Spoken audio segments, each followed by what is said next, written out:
Introducir el segundo tema, que es continuidad de lo que esta mañana conversábamos en la presentación de la conferencia matutina del presidente. En la mañana lo que decíamos, quiero retomar sobre su atención, es una muy buena noticia de la que hemos estado hablando por semanas, pero es este asunto de que las epidemias, o esta epidemia en particular, pasa con otro tipo de epidemias semejantes, no se distribuyen en el territorio de una manera uniforme. Esto quiere decir, no tenemos al mismo tiempo la misma intensidad de propagación de COVID o del virus causante de COVID, SARS-CoV-2, en el territorio nacional. Lo que tenemos es zonas, particularmente las zonas urbanas, las metrópolis, donde existe mayor intensidad de transmisión, y zonas menos pobladas hay menor intensidad de transmisión.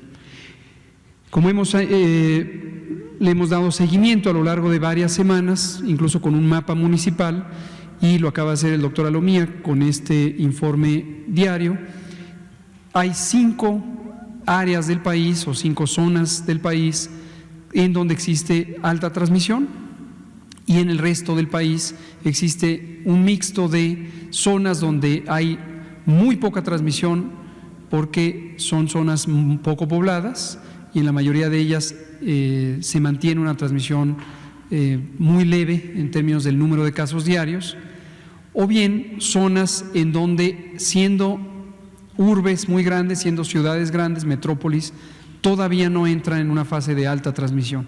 Y aquí destaco el caso de Guadalajara y su zona metropolitana, y el caso de Monterrey y su zona metropolitana.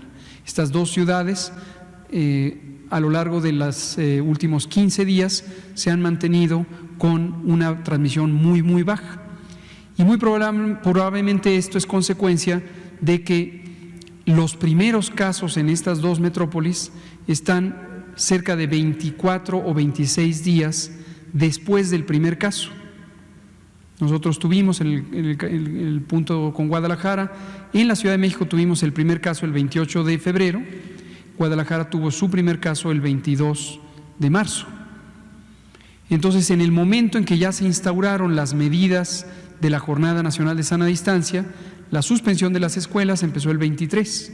De hecho, el gobierno de Jalisco había anticipado desde el 17 la suspensión de actividades, inmediatamente después de que el sábado 14, el Consejo Nacional Educativo, que coordina o preside el secretario de Salud, Esteban Moctezuma Barragán, en esa sesión determinó este Consejo Nacional Educativo la suspensión de las actividades escolares. Pero en su momento se decidió que aquellos estados que pudieran entrar en suspensión inmediata así lo hicieran, fue el caso de Jalisco. Aquellos que necesitaran un tiempo de adaptación se tomaran una semana de adaptación y se suspendieran hasta el 23. Pero el caso es que tuvo un efecto neto muy positivo de inhibir o interrumpir o mantener en este momento sin alta transmisión. Habiendo dicho esto, lo que ahorita queremos comentarles, porque deriva en lo que comentará la jefa de gobierno y el director del IMSS, es que para las 5 zonas, las ciudades en donde hay alta transmisión, hemos rearticulado los mecanismos de coordinación del sector salud, tanto de las instituciones nacionales como de las instituciones locales. En este caso hablaré, y ellos comentarán específicamente del modelo en la Ciudad de México.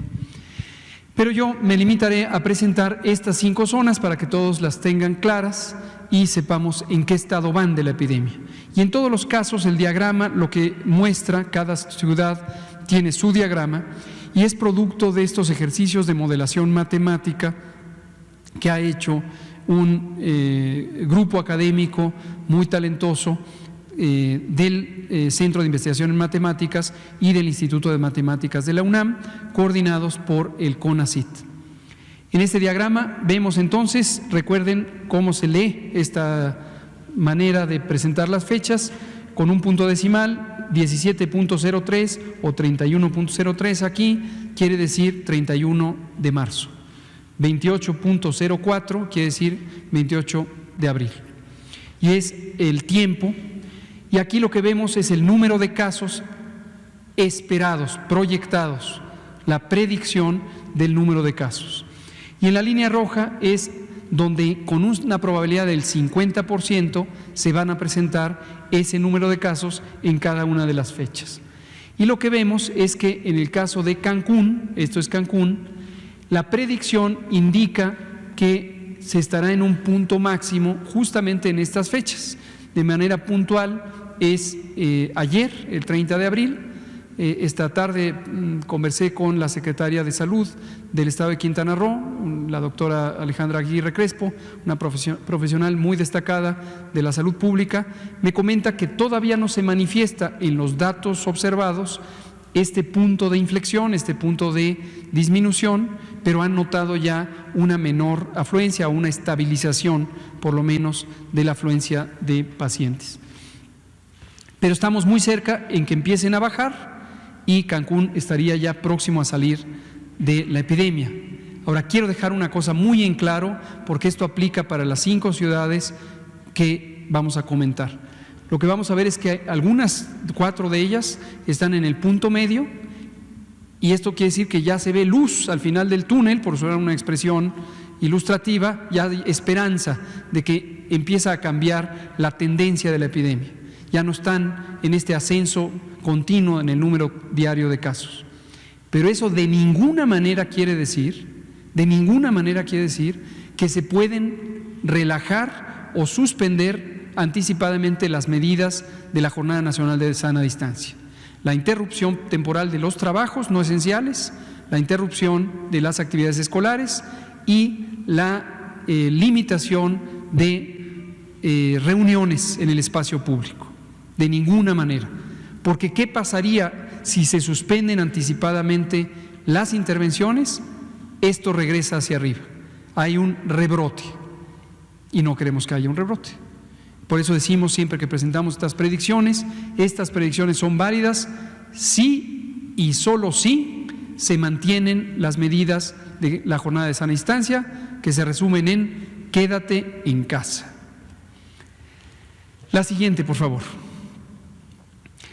Y lo que estamos haciendo en el abordaje con esta reorganización, hoy varios de nosotras y nosotros hablamos con funcionarios de estas localidades o de estos estados, incluyendo el señor presidente que habló con los gobernadores de los 4 estados restantes y obviamente con la jefa de gobierno, quien estuvo aquí esta mañana. Lo que estamos viendo es que la disponibilidad existente de camas, esto es centrándonos en el elemento de mayor preocupación, que es la terapia intensiva, los pacientes en estado crítico, todavía tiene la capacidad de cubrir la demanda, pero además hay una serie de acciones que se han hecho en las semanas recientes que lograron mantener la capacidad de respuesta. El Instituto de Salud para el Bienestar envió casi 500 recursos humanos, personal del equipo médico, médicos y enfermeras, y además se buscaron transferir pacientes a hospitales privados para ampliar el espacio en camas de hospitales públicos. Esto todavía no entra en vigor, pero esto es siguiendo el modelo que se hizo con el convenio con el sector privado. Entonces, aquí, Quintana Roo, esto lo habló el presidente hoy con el gobernador Carlos Joaquín, por quien también expreso mi respeto por su enorme dedicación a este tema. Se planteó que ellos pueden tener hospitales privados, porque ahí hay hospitales privados que se adhieran al convenio. Pero lo nuevo, que no entraré en detalle porque ahorita lo comentará el director del IMSS, es que el Instituto Mexicano del Seguro Social puede además ofrecer en esta nueva modalidad la cobertura de servicios para la atención COVID en personas no aseguradas. La siguiente, por favor. Baja California. En Baja California, como lo comentamos también, existen 2 ciudades que en cierta manera forman parte de una misma región de transmisión, una misma región epidemiológica, aunque son 2 ciudades completamente separadas, pero que tienen una gran conectividad. La más afectada de inicio fue Tijuana, pero también ha tenido repercusiones sobre lo que ocurre en Mexicali. En ambos casos estamos cerca de la parte de declive, no está la etiqueta, pero si no recuerdo mal, esta es Tijuana, y está justo ya en la parte cercana a lo intermedio, en más o menos al mismo tiempo que la Ciudad de México, el 6 al 8 de mayo. Y ya empezaría a estar en la zona de declive, en la disminución de casos, y esta, si no tengo mal la memoria, es Mexicali, que también estaría ya experimentando cerca de los primeros días de mayo, en los próximos 3 a 4 días, ya esta zona un poquito más amplia de estabilización y posterior reducción. Pero lo mismo, ni en Tijuana ni en Mexicali se deben suspender las medidas de la jornada de sana distancia, porque habría un altísimo riesgo de rebrote, aquí mayor que el de Cancún, por el tamaño poblacional, por la interconectividad con Mexicali y por la densidad poblacional de varios de los asentamientos urbanos en Tijuana particularmente. La siguiente. ¿Qué se ha hecho? El gobierno del estado adquirió 70 ventiladores que pone a disposición del IMSS y del ISSSTE, con lo cual se podría incorporar lo que ahora comentará el maestro Robledo. También mi reconocimiento y respeto al gobernador Bonilla por la dedicación a todo este asunto. El Instituto de Salud para el Bienestar envió 284 miembros del equipo de salud. La siguiente. Culiacán, Sinaloa. En Culiacán, Sinaloa, ojo, lo que estoy presentando no son casos nuevos, en general, se me olvidó especificar eso. En todos los casos son la ocupación de las terapias intensivas, ¿sí? La ocupación de terapias intensivas. Y lo que muestra la curva es en cada día cuántas personas estarían en la terapia intensiva. No son casos nuevos que ingresan a la terapia intensiva.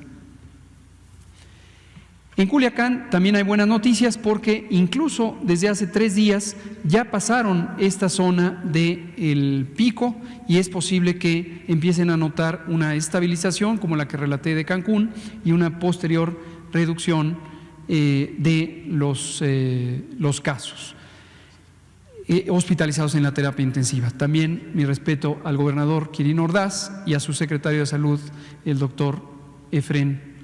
La siguiente, Encinas. ¿Qué se ha hecho? Todavía la disponibilidad existente cubre la demanda, es decir, no están saturados. El Instituto de Salud para el Bienestar envió 641 miembros del personal. Todos estos son los de la convocatoria de médicos del bienestar, médicos y médicas, enfermeros, enfermeras y otro personal de salud.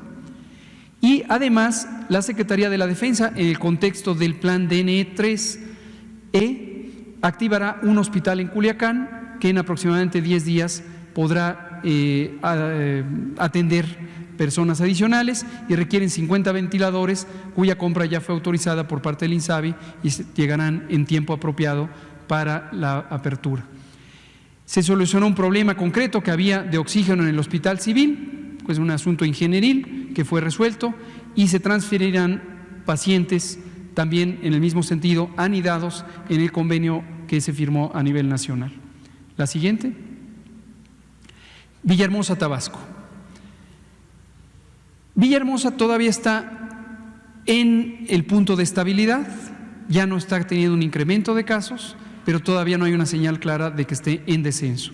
De acuerdo con la predicción, también estarían ya, aquí se empalman las etiquetas, una disculpa por ello, pero aquí lo que dice es 1 de mayo, entonces hoy estarían verificando esta fecha y es posible que en los próximos pocos días empiecen a notar una reducción en el número de casos nuevos, pero ojo con la aclaración, les recuerdo, esto es ocupación de terapia intensiva, entonces obviamente se reduciría el ingreso, el número de personas que ingresan a terapia, pero en la medida en que las personas con COVID grave permanecen en terapia intensiva por varios días, en promedio 10 días, todavía duraría la ocupación por un tiempo.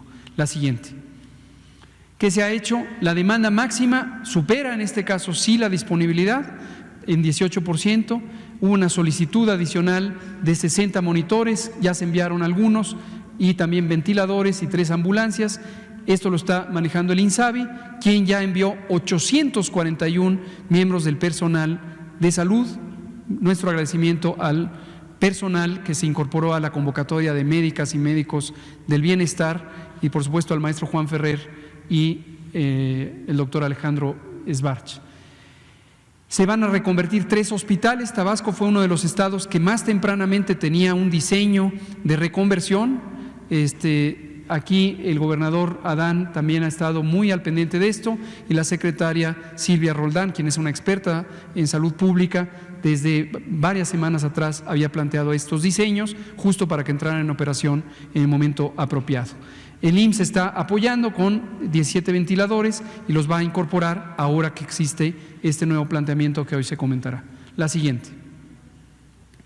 Finalmente, el Valle de México, esto ya lo comentamos con bastante más detalle esta mañana. Recordarán que se ven los casos observados y que en este momento estamos todavía en camino con la predicción del 6 de mayo como el punto cumbre. Siempre esto es una banda, no es exactamente un día a una hora y es entre el 6 y el 10 de mayo, pero ahí estaría.